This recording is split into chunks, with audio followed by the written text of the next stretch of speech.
Guys, আসসালামু আলাইকুম, welcome to my YouTube channel. আজকে আমি আলুর চিপস বানাবো। তার জন্য আমি আগে আলুটা কেটে নিব। আপনি ছুরি দিয়ে না কাটতেও পারেন। এখন আলুটা আমি সিদ্ধ বসায় দিয়েছি, এই যে হালকা সিদ্ধ করে নেব, নুন দিয়ে দিয়েছি। তারপর এখন পানিটাকে ছেঁকে নিলাম আমি ছুরি একটা দিয়ে। তারপর এই যে গামছার উপরে আলুর চিপসগুলো বিছিয়ে দিলাম। তারপর আস্তে আস্তে করে একটু একটু করে মুছিয়ে দিলাম। তারপর দেখো একটা বাটিতে নুন আর চিনি দিয়ে নুন আর চিনি দিয়ে জল দিয়ে দিলাম। এখন এটাকে নাড়ানাড়ি একটু করব।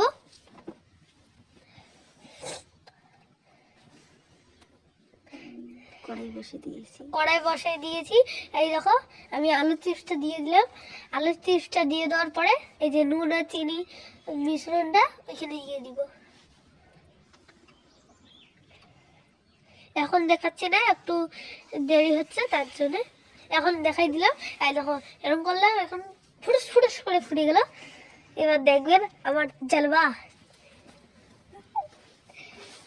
দেখো একটু টাইম লাগে তাহলেই হবে। এরকম করে বাড়িতে বানিয়ে খাবেন, তাহলে ভালো হবে, ভালো লাগবে খেতে। তারপর মুসমুসে হয়েছে।